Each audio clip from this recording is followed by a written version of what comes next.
Well, hello, everybody. I decided to start early, but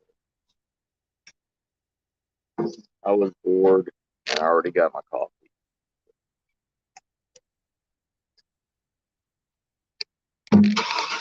Anyway,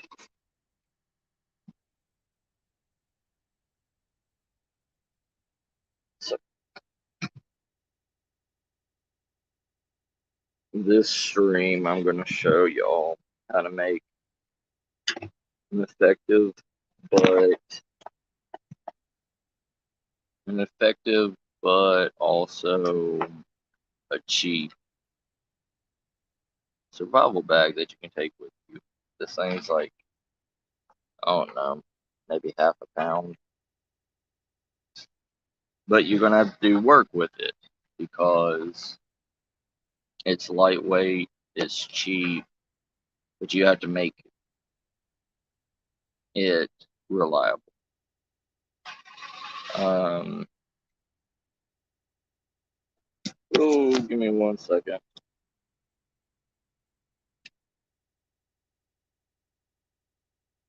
I'm at a wonderful, wonderful Starbucks.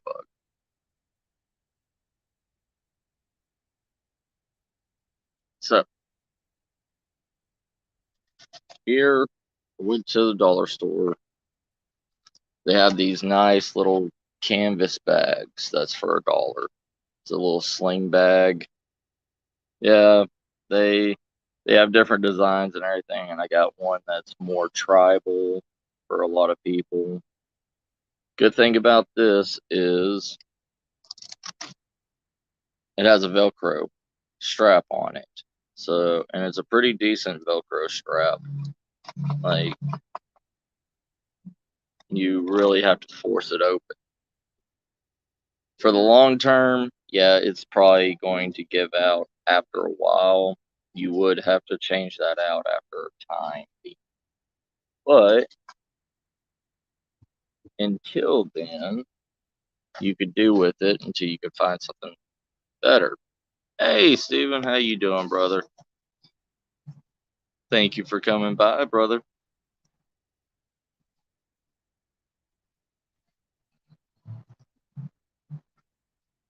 But to start off,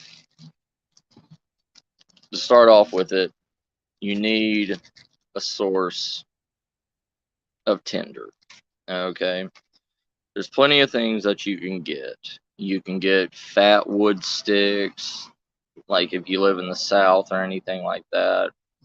You can find fat wood out of pine trees. You know, most pine trees, if they get damaged or anything, you could cut a branch off, wait 6 months. Hey, Nightmare, how you doing, brother? And pine trees have a kind of like a alcoholic, like an alcohol healing system, like a turpentine healing system. The areas that glow, like if you cut off a branch or damage a certain spot or anything like that, it will leak the turpentine out of it and try to heal the wound of the tree. Okay, yeah, I'll still be live, Steven. Enjoy your shave, sir. I'm glad to hear that, Nightmare. I'm glad you're doing good, brother. But, you know, instead of doing damage to a tree and trying to reap the rewards out of it, that takes time and effort, and then you can get in trouble for it for damaging the trees in specific areas. The easiest thing that you can do. Hey, Modest, how you doing, sis? The easiest thing that you can do that is a good tinder source that doesn't cost a lot of money or anything is cotton balls and petroleum jelly, or, you know, Vaseline, something like that. Or you could use candle wax on them. Like this bag, I've got 1, 2, 3, 4, 5, 6, 7, 8, 9, 10 cotton balls in here. that is soaked and saturated with petroleum jelly. As long as you got a good thing like a Ziploc bag or something like that to hold in. Oh, I'm doing good, sis. Awesome, thank you, sis. But this is going to be your easiest source to come by for a fire starter. All you have to do is take one of these out. I'll show you.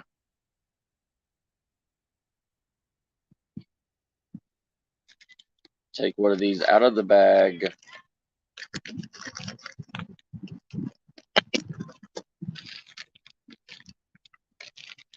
Take one of these out of the bag and fluff it up.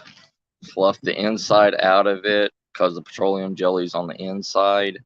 And this will take any kind of spark. Even if you have a lighter that's out of fluid, the sparks from that lighter, once you remove the metal safety cap around the front of it, is a great flint and steel. It's a sparker, so it creates sparks. You can use rubbing alcohol, Nightmare, but the thing with rubbing alcohol is it dries out way too quick, and you need the vapors from the rubbing alcohol to ignite it. The petroleum jelly has the petroleum on it, and with the fibers of the cloth that's soaked, it catches the embers and holds the embers a lot quicker, kind of like a candle wick. Same thing with, wax. It'll harden it. The wax will harden it, and you'll have to break it open like an egg to get to the fibrous fibers that's in the middle of it. Then you can spark it. But the wax holds the wax, and the petroleum jelly is a flame extender for it. But $2 you can buy, almost 1,000 cotton balls, and you have enough petroleum jelly to last and cover all of them, if not more. Another option is to get dryer lint. Dryer lint has a mixture of cotton, has a mixture of, a lot of fibrous materials inside of it. Plus, it's also saturated with like fabric softener, so it catches a flame a lot quicker. But the bad thing about dryer lint is that it burns it burns fast and quick. So if you don't have anything ready to put on to feed the fire, it's just going to burn out within like maybe 2 to 3 minutes. So it's better to have something with a flame extender on it, like the cotton balls.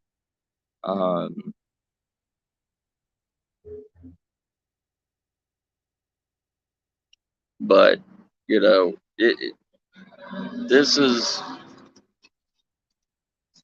a tried and true method. Steel wool is not flammable.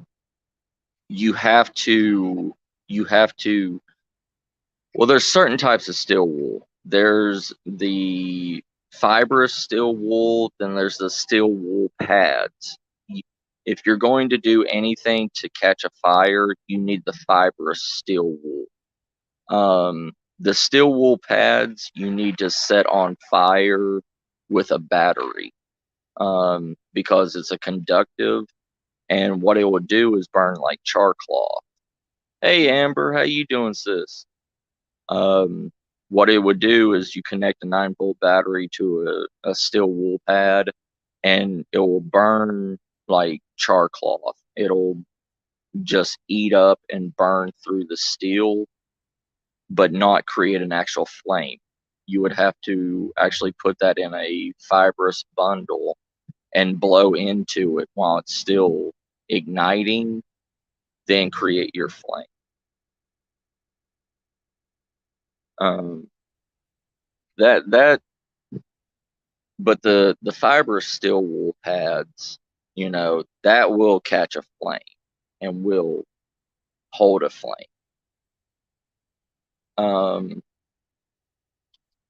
Sandpaper. Sandpaper can be used literally for anything. It can be used as a temporary sharpening stone for your knife. It can be used to grind down wood into a fine powdered dust. There's multiple uses for. At least put one, like 100, at least 100 grit um, sandpaper in your bag for, you know, sharpening your blade, at least, if you don't have a way to sharpen. Then there's small little things that you can do like this. This is a fishing kit. Comes with 2 individual lures. It comes with 3 big hooks and 3 small hooks, and it comes with, I did 150 150 yards of, 150 foot of 80-pound fishing line on here. And the good thing about fishing line is it's a multi-purpose item also. It can be used to sew up tarps. It can be used to sew up a wound. It can be used as a snare trap for wild game and, for a fishing line. The thing with fishing, though, is you have to know if you're in an area that has a water source. Just because it's a water source also does not mean that it has fish in it. Hey Terry, how you doing? Thank you, Amber. But also the thing with fishing hooks is big hooks only catch big fish. Little hooks will catch any fish. So it's always better to keep both in there, but most of the time, always go for the smaller hook if you're in a small stream or river or something like that. It's always better to have the smaller hook because you can catch panfish, you can catch whatever. Hey Phoenix, how you doing, brother? Um, there's another thing of cotton balls, but these are the wax ones. The way I was telling you, petroleum jelly and wax. These are the wax ones. They break apart, then you use the inside fibrous material that wasn't coated in wax to set on fire. There's another backup idea that you can do. It's the same thing as the fishing kit, but it also has a way of fire also. It's got 2 lures in it. It's got 3 big hooks, 3 small hooks, 150 foot of fishing line. That's 80 pounds. Plus, it's got 6 strike anywhere matches on it. Yeah, you can use those too. They are small. So, no problem, Terry. But the strike anywhere matches are instant flame. If you're not a smoker or anything like that, but the majority of people out there, they have a lighter on them for whatever reason. Either they smoke cigarettes or they're 420 or they just carry it because they have friends that smoke. But it's always better to have at least something that that is in your bag at all times. And strike anywhere matches can literally a hard coarse surface like concrete or a rock can strike these.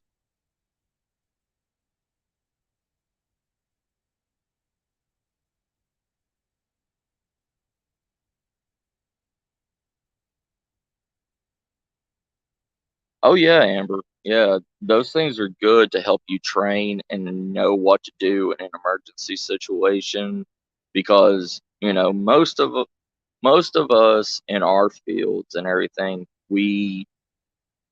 we do our stuff alone. There's only a handful of us that actually have.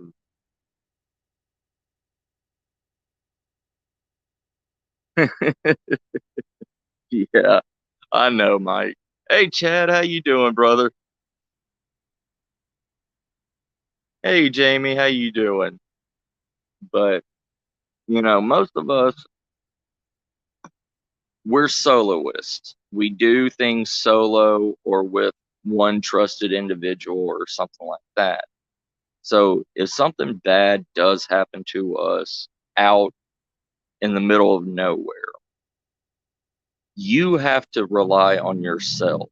You can't rely on somebody else to literally help you because when one person gets hurt and then you're in the middle of the woods, you are a liability to the other individual. So them trying to help you out, they can also get hurt. There's no sense in having two people injured and dying out in the middle of nowhere when if you know how to take care of yourself and you know how to handle situations and stress, you can get out of the situation a lot easier.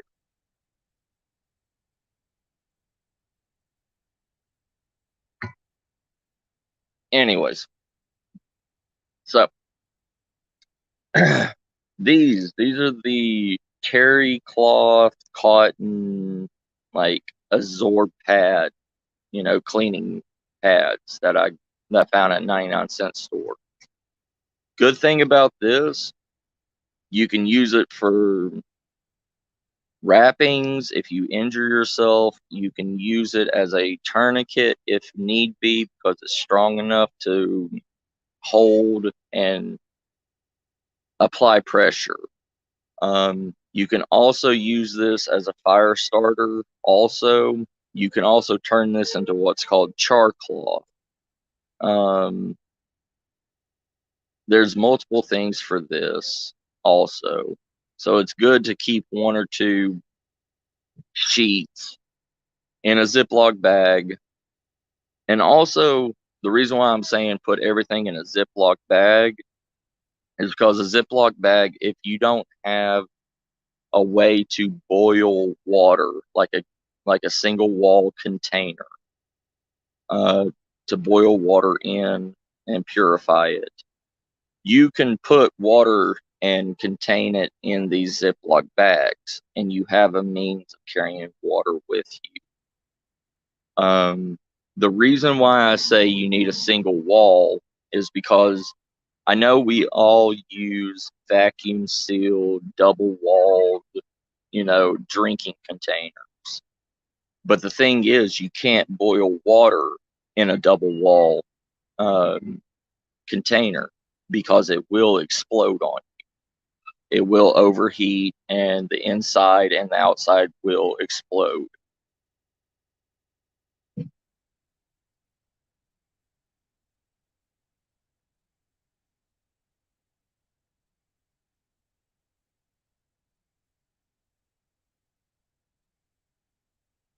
Oh yeah, yeah, Terry. I mean,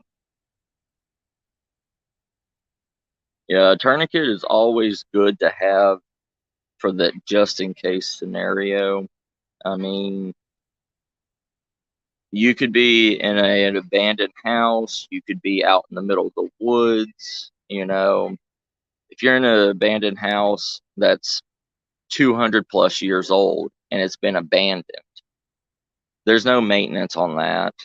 And if you're up on the second floor and there's a bad spot in the floor and you completely go through it, or your leg goes through it, and the nails and the busted wood and everything is sharp as glass, and if it slice open your leg, and you're pouring blood out, you need a way to take care of that.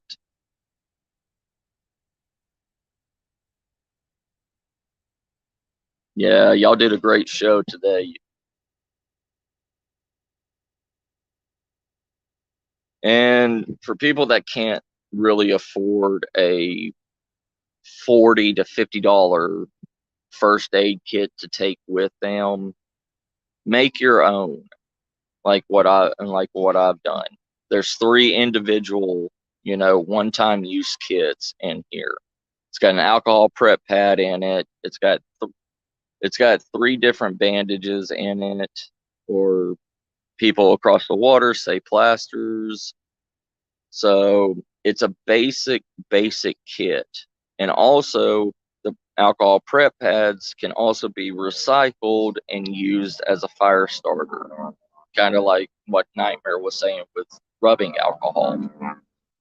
These, I mean, always make sure your items are double use. Like, there's no point in putting one single item in here that does not have a secondary use. Um, so, and the same thing with bandages. The bandages can be used as a tinder and a flame extender. Once you light the fire with the alcohol prep, after you've cleaned your wounds and everything, you can use that, light it on fire, then you can use the actual plastic bandages as a flame extender to extend that flame. Because rubbing alcohol burns so quickly. Um, yeah, don't make fun of me. It was the only thing I could see that was waterproof that was at the dollar store, but it's a waterproof makeup bag. These things are worth a lot of money. I mean, they're worth what they are. So it's waterproof. It's going to protect your gear a lot. Hold on, let me unzip it. But in here, a lot of people say, a lot of people's like, why are you carrying a pencil and a pencil sharpener with you? Well, the pencil sharpener and the lead, you can actually use the lead of the pencil and put it on your wound and light it on fire, and it will cauterize the wound. It's not the healthiest thing in the world, but it will stop you from bleeding out. But also with the pencil and the pencil sharpener, you create your own tinder that you can use to start a fire with. Then also the rubber on the eraser is also flammable. So you can use that as another a fire starter if need be. So these are 2 things. I mean, and also with the pencil sharpener, you can also reuse the same idea with the pencil and take twigs off the ground and sharpen it and create tinder also.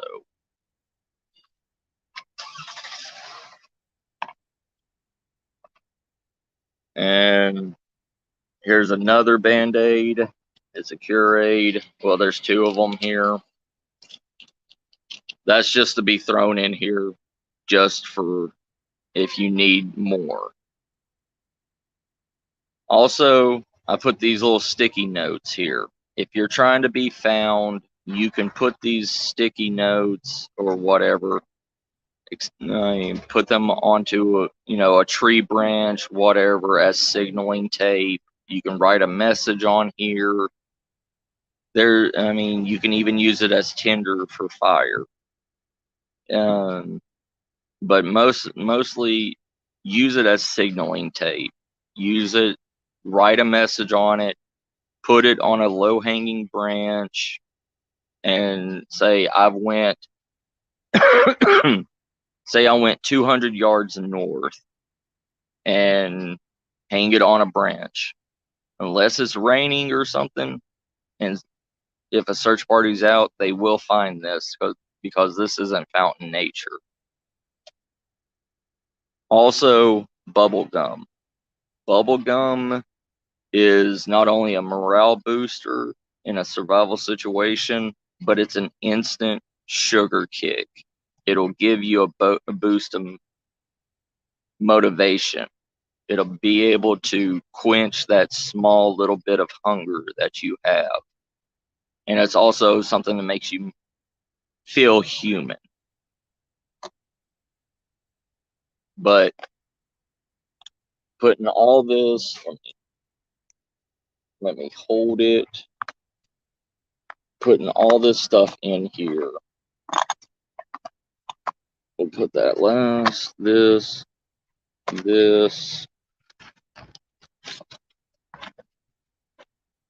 One, fold this up. 2,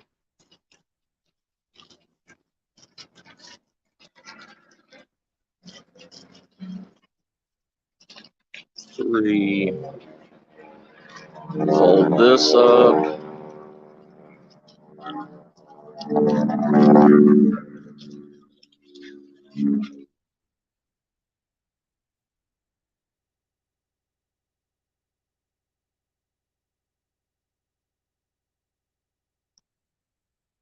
4,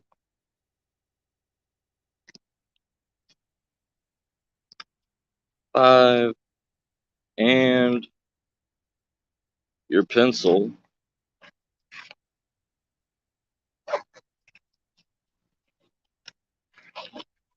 All of that fit in this small hand-sized makeup bag. All of that. And that's something that can save your life in a moment's need. It's not a, I'm going to survive forever out in the woods or whatever, but it is a few basic needs that all you need out in the wilderness to help you, help sustain you until help or whatever can arrive. I mean, you're not gonna put this knife in there, you know. You want your full tang knife on your hip. Same thing with a water container. You want that on your side. Those are stuff that you're going to be able to take and go. But this, I mean, there's paranormal hunters, there's cryptid hunters, you know, urban explorers. I know you have a backpack full of electronic gear that is 50 to 100 pounds. You don't need something else that's going to weigh, 5 to 10 pounds more on you. This is like half a pound. And all you need to do is just throw it in your backpack and it's ready to go. You don't have to maintain it at all. I mean, this is better than having nothing on you. Now, it's different. That's a beginner, that's a basic kit. And, all of that, plus I have extra stuff that goes into my preps and, my survival gear. But I spent like $10 on that. And I have everything that I need to be able to survive in any situation. Plus, you have backup resources from what you bought. Like the box of Band-Aids that I bought was $1 for 300 bandages. The alcohol swabs was $1 for 300 alcohol swabs. The matches, I bought 360 strike anywhere matches for $1. I'm sorry, Nightmare.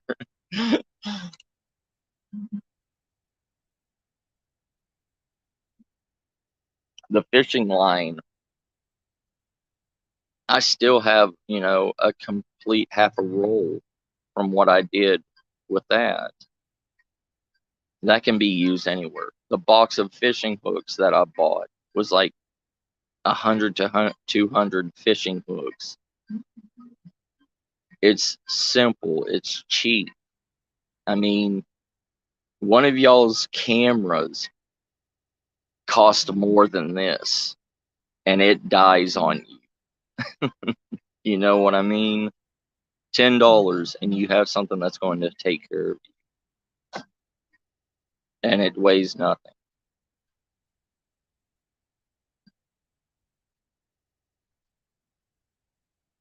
But also with this is more of an advanced bag. This thing weighs 3 pounds. This is my personal bag that I take with me. So let me show you what's in this. Ugh. A front pocket has nothing in it.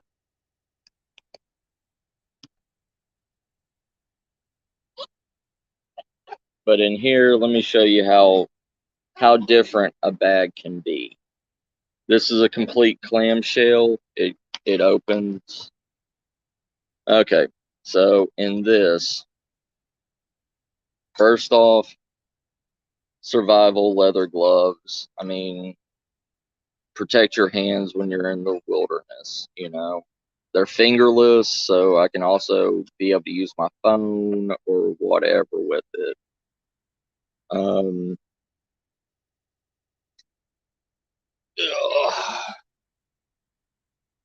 I have a canvas sack that can be used to collect. This canvas bag can be used to collect, you know, wild edibles. It can be used as a filtration bag for water.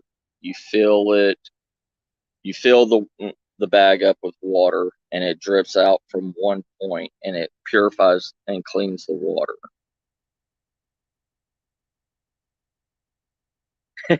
Yeah, the stupid $200 phone that's not going to help me because there's no signal. There's, you know, the battery goes dead on it. Yeah, I mean, that's the thing. But that's something that we all carry. You know what I mean? We all have that cell phone. These are, I tell everybody to get one of these. A magnesium bar with a Flint Striker. The magnesium bar is what I care about, other than the ferro rod. I mean, this mag bar, you can get 1,000+ uses out of this to make a fire. All you need is a dime size scrape of shavings and one spark, and it will go up. I always carry more than one of these just in case. Say I'm actually with somebody and they get hurt and I have to go find help or whatever. I will take one of these out, give it to them, and let them light the fire so they can stay warm until I get back. Also in here, I have a small lockback saw to process wood and everything with, because it sucks trying to break cedar branches with bare hands.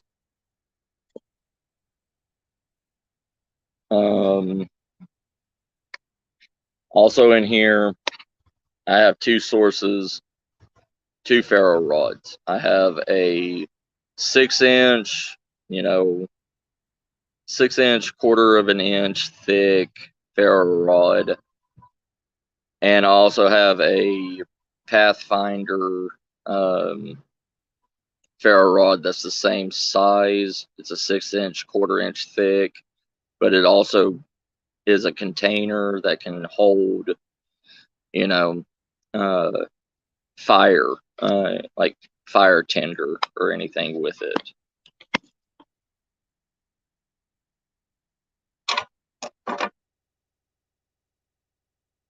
Fat wood. This is a piece of fat wood that I got. I would give this to somebody else, and because this is an easy way to make fire and maintain fire. You see what I'm talking about by the orange in it? That's the turpentine. And you know it's fat wood because if you hold it up to your nose and you smell it, you're going to smell turpentine. My next item is a basic multi-tool. It's a plier, wire cutter, multi-tool, spring assisted, and it also has a mini saw blade on it with a pry bar. It has a blade on it, and it has a smaller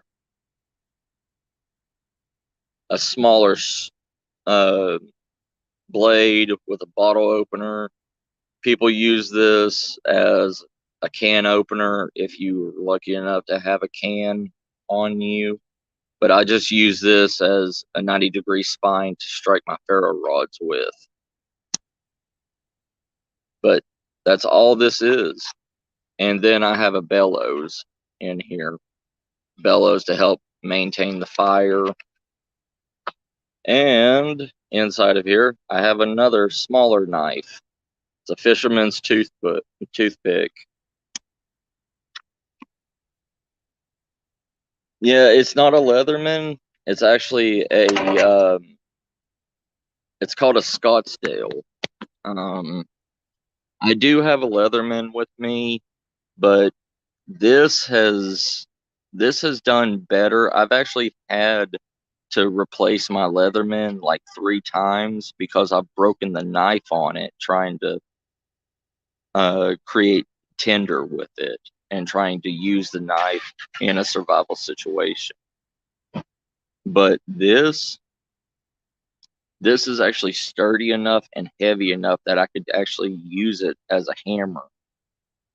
But they don't make these anymore. That's the bad thing. They don't make this brand anymore. And it makes me sad.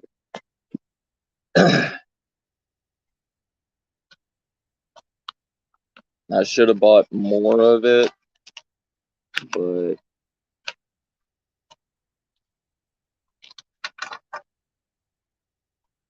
what can you do about it?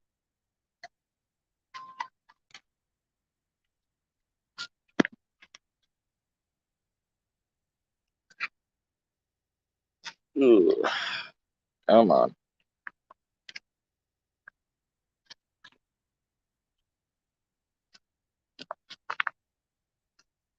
All right, we got that. And with this little pouch, it can hold 3 items that you need. I also have a metal straw which I use as an extra bellow if need be. It's a stainless steel straw. Don't get me wrong, Leatherman's a good company. They replaced it. I sent it to them. They replaced the knife on it, but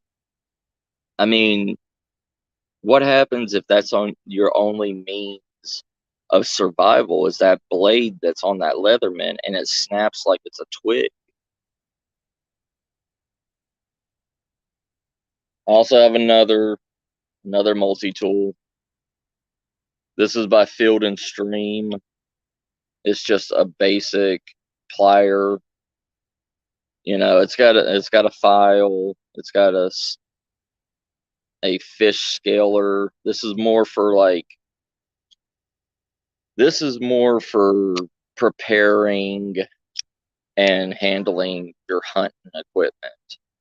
and cleaning game and stuff.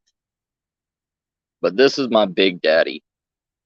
This is a 6-inch by an inch ferro rod and a high speed steel striker. It's a 1/4 by 2.5 inches. And two of my best friends in the survival community made this for me. The ferro rod was made by Jerry's Outdoors, and I won a contest, and he sent me this. The ferrocerium rod is one of the best quality ferrocerium rod. It's called a Dragon Breath, and it's made by Nathan's Ferro Rods, and he's on Amazon about it.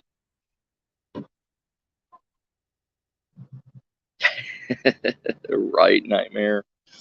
And this was made by one of my other survival friends.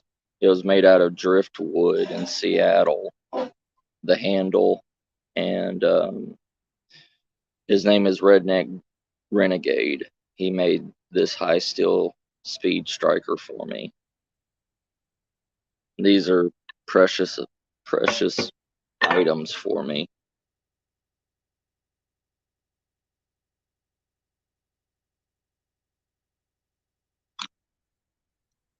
And Seal Gear. It's a waterproof pouch that is a 2-liter waterproof pouch. And the good thing about these is, yeah, it keeps your gear safe and waterproof, but it's also can hold water. It can hold up to 2 liters of water, and you can carry it with you. I have this, and I have another one. So I have 4 liters of water that I can carry with me at any time.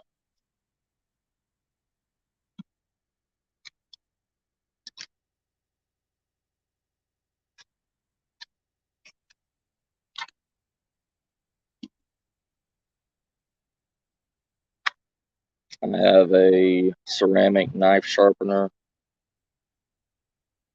Easy, go hone an edge, and you don't have to worry about anything.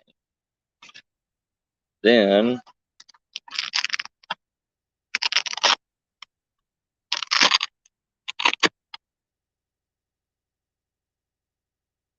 okay, I can do that. And this is my mini stove.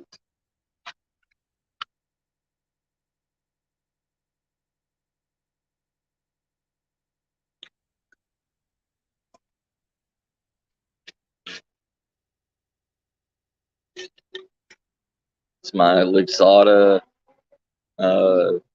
stove. It's good. It's a pain to put together, but once you have it together, it works. But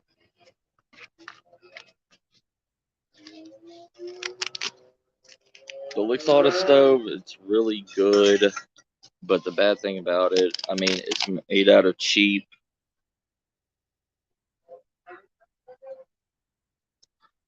It's made out of cheap, sheet metal, so it does bow out. But I mean, it's better than nothing.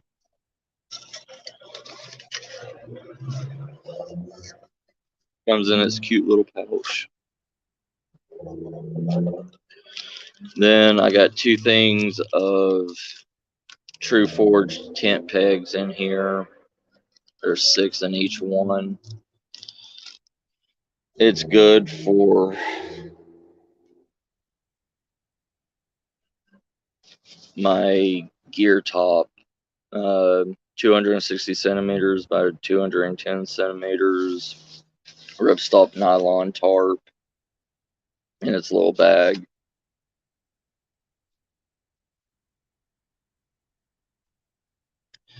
And everybody's, addiction is coffee. So I have a on-the-go coffee filter that I put over my stainless steel cup and pour hot water through it, put the coffee grounds in it, good to go. Speaking of coffee, I got this.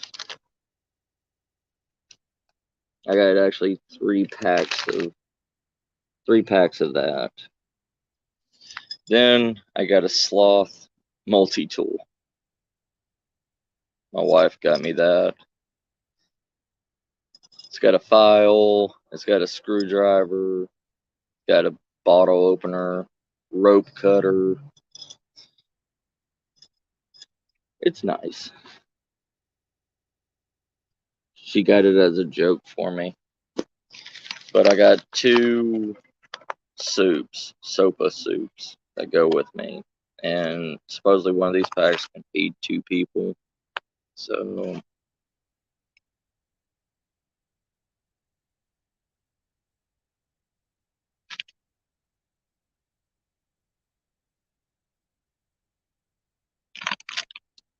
and that is all that's in my survival kit or bushcraft kit, whatever you want to call it. And the thing is you have to know what situations that you need.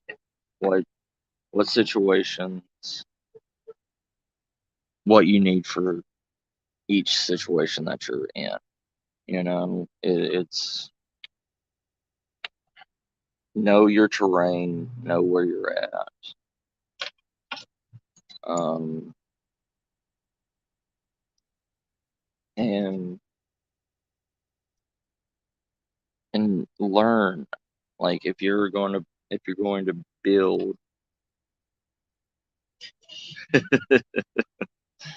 Thank you, sir. Thank you.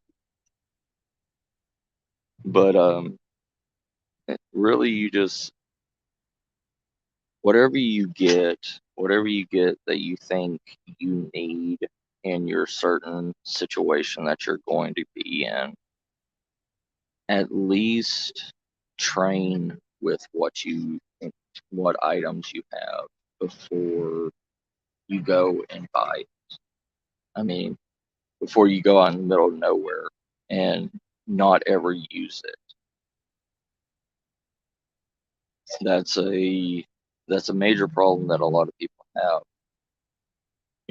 There's been 411 cases where people had a survival kit with them, but they didn't know how to use it. They didn't know what to do.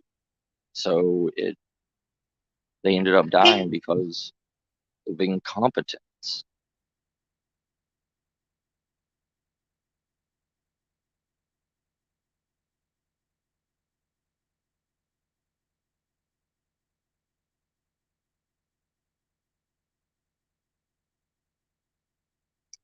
But yeah, that's my. And you don't have to just take ideas from what I'm I'm giving and create your own.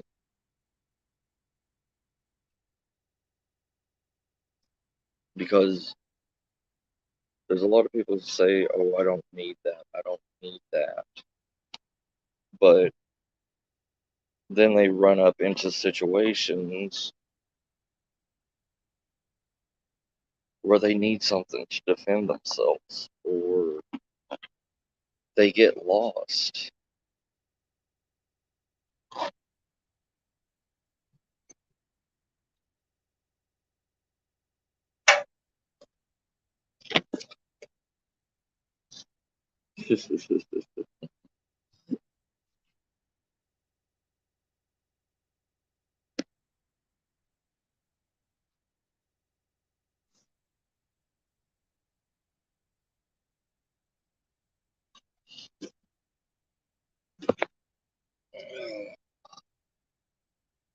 But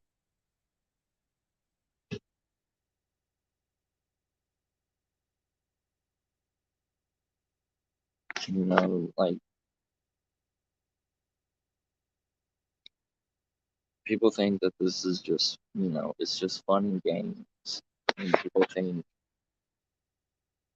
you know, I'm going to go out into the middle of nowhere and I'm going to survive or I'm going to be fine. Then they go off the trail or they're in the middle of the woods at night and they never once have been in those woods. So they don't know where they are. They don't know how to get back to wherever.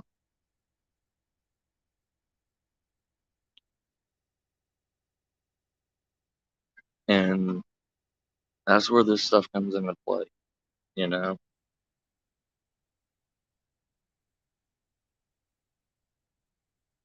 But yeah, I don't know. Nightmare, do you know Jared King and Queen Laura, um, from YouTube?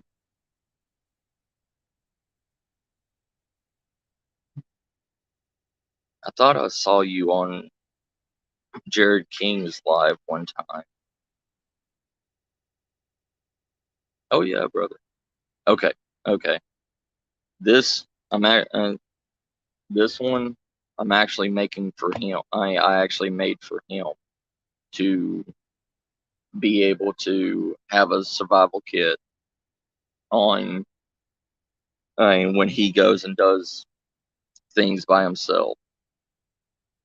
But yeah, the forest will fuck with you, brother.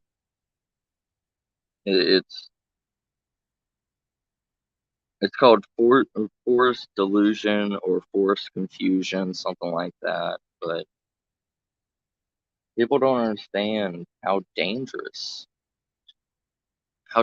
it can be in the forest. Because not only do you have to deal with the differences in the wilderness, the differences in an area that you've never been to, but you also have to deal with the wildlife. You have to deal with actual nature, like holes in the ground. You have to deal with, you know, loose ground. You have to deal with, cave openings, everything out there. It's not like I mean, I see people getting literally injured walking on sidewalks, And if they get hurt walking on a sidewalk, how are they going to handle going out in the middle of the woods?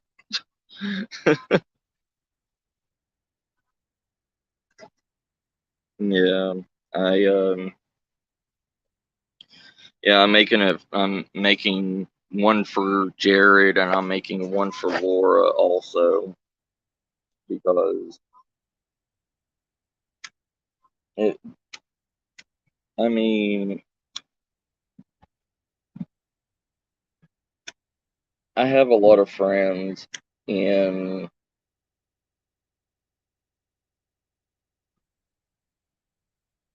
I have a lot of friends in all these communities, but I want I want to know if I make something for somebody and send it to them that it's actually going to be used, that they're actually going to take it with them. I don't want to just make something and somebody says, "Oh, this is nice," and throw it to the side and not care about it.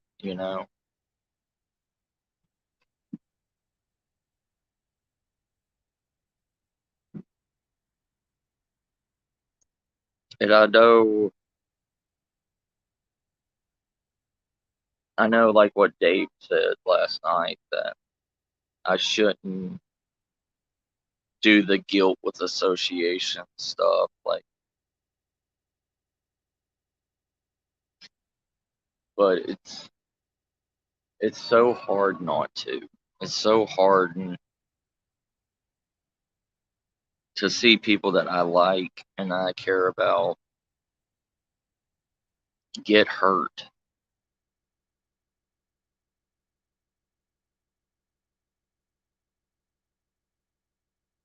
I'd actually make it him one also, Nightmare.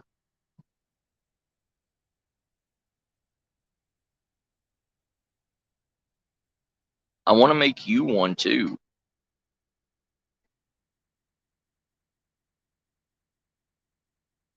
But the thing is, I mean, I don't want to make a bland, everybody gets the same kind of thing because not everybody's in the same situations, you know? I want to make things for people in situations I know that can happen. Like with Jared.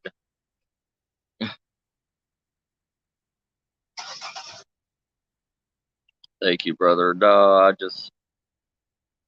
I've I've always taken care of my friends. You know, I've always made sure that they were taken care of. And it's the same thing. Same thing with my YouTube family. Y'all are my brothers and sisters. Y'all are not just my friends. You know.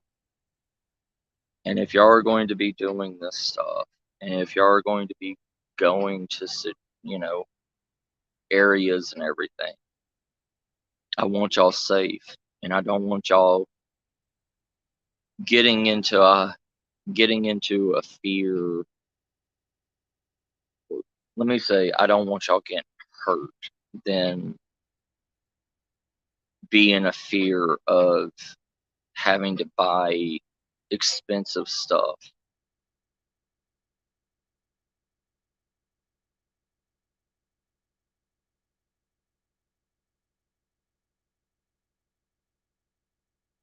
I understand 100% with you, Nightmare. That's how I feel. Like my family is the ones I'm sub to, you know. Like, and I know, you know, I'm glad none of them have been hurt yet, and I don't want them to fear going out because I got scared. That's why I'm not that's why I'm not out doing haunted locations at old abandoned places anymore. 100% true. We do understand each other. Like when I broke my leg on my live stream because I was at a haunted location and I was by myself and I didn't even I I packed a small pack with me. But if I had my pack I just showed you, I would have been able to take care of myself. I would have been able to handle the situation. But I carried a smaller pack with me because I just wanted to go and look and not get tangled up going under fences and stuff with my survival bag on me. And then that spirit pushed me, like pushed me so hard, like it hit me and tackled me, and I fell off that 3 foot ledge, and I snapped my leg. I broke my tibia in 3 places, and these other YouTubers that are in our community and family, they never had to experience that, and I don't want them to experience that. I don't want that on my worst. enemy crawling 2 miles to my car to go to the doctor. Then I was out for a year, you know?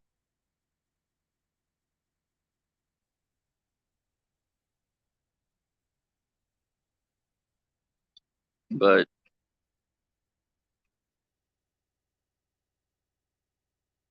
I don't want that to happen to nobody else. That's why I'm so adamant on getting this message through, you know? Yeah, brother. It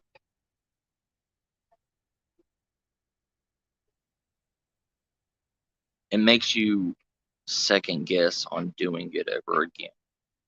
I mean, I've got a 6-inch cut mark on my leg and a support brace that was put into my knee to help me walk because of that incident. It literally messed up my leg to where I can't do the things that I was able to do before, you know. It's hard for me to even climb to specific locations for me to do cryptid hunting or to get to, you know, a lone wilderness locations because I'm afraid that twist if I twist my leg the wrong way or whatever, my leg's going to break again.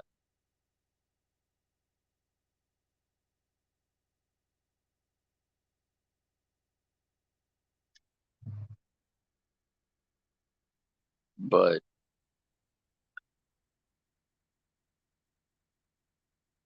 yeah, like I still need to get with Connor, and I know the areas that he goes to. I mean, I was around.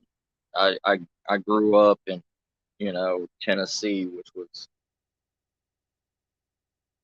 literally 6 hours away from Florida. I went through those swamps and everything, so I know the area that Jared is in. I know the area that Connor's in, like the back of my hand.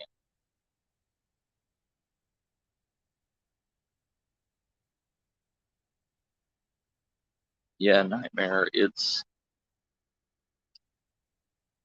something else. It's like a smack in the face to reality. We're not invincible, especially the things that, especially the things like spirits. Spirits are a whole entire different thing. A cryptid, at least you know if it's going to attack you or not. You know to get out of that location. But a spirit, I mean, you don't know when you pissed it off too much to the point where it's going to attack you. And you don't know how it's going to attack you or hurt you. It's like it's like doing Russian roulette with spirits, you know?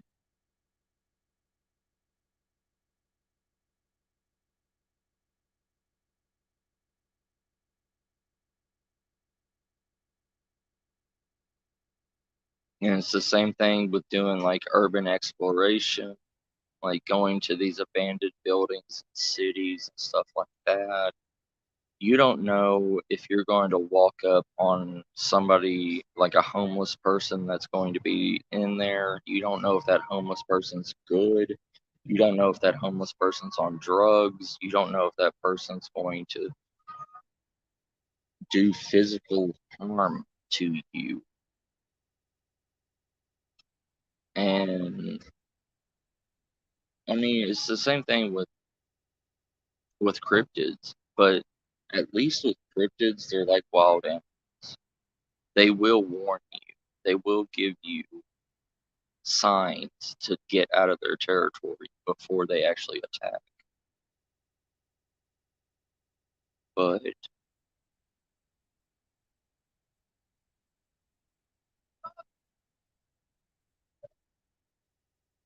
It's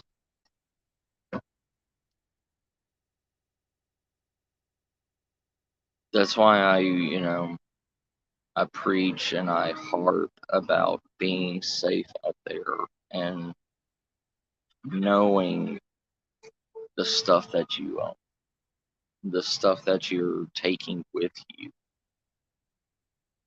And people complain that, oh, a survival bag or whatever is extra weight, but they're willing to carry 50 to 100 pounds of electrical equipment with them out in the middle of nowhere.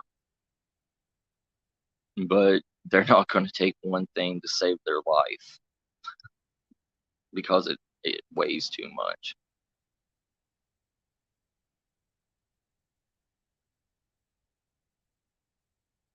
Yeah, it does. It cryptids cryptids really don't care about us, but the thing about cryptids is they'll let you do whatever. They'll share the woods with you. They will share their territory with you. But if you get close to, say, a food source that they have, or you get close to a juvenile or something like that, and you don't know that you're close to a juvenile, they will warn you to stay away because you're in the area of somewhere they don't want you to be. But the thing with like spirits and stuff, they won't warn. I mean, there's no physical way for them to warn you or anything. Even with spirit boxes and all that stuff, there you still can't truly decipher if that's a spirit talking or is it just a random voice. And people push their luck with the unknown more and more than something physically.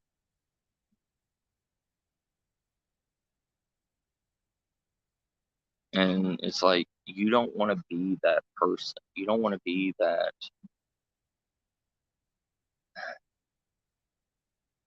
incident.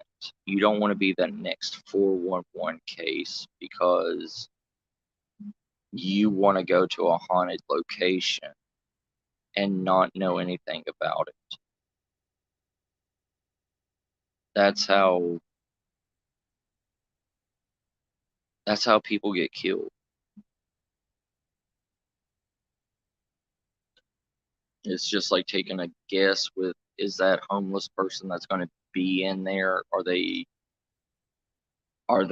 coming down from drug withdrawals? Are they mentally stable?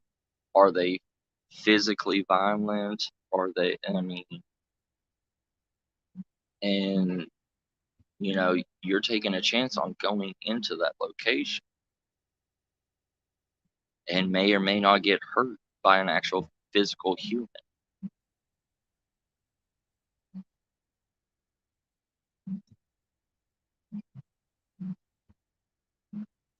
No, no, I haven't yet. I've heard about him, but I haven't ever actually seen. Is he good?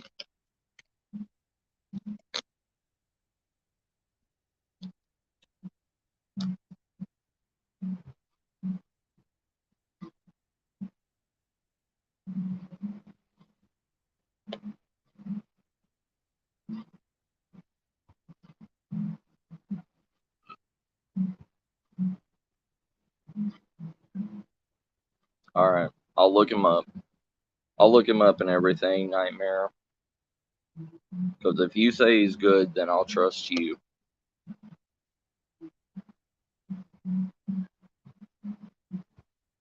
But I guess I'm gonna go ahead and get off here, brother.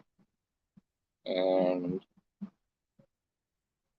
I'm gonna get these I'm going to get Laura's survival kit made. I'm going to finish up Jared's survival kit. Then I'm going to work on Connor's survival kit also. And hey, Mystery, how you doing? Cheers. I was about to just end it.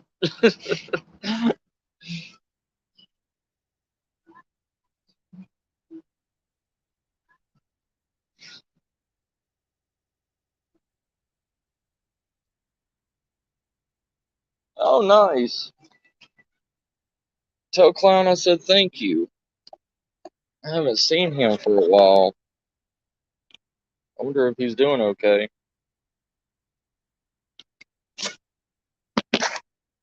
Uh, Thank you, Mystery. Hope you join me next time for one of my lives. Um, I'm sporadic on my lives, so I don't really have a time frame on it. But thank you all, family, for being here. Thank you, Nightmare Brother, for supporting me. And I'll see you all later. Take care. Bye.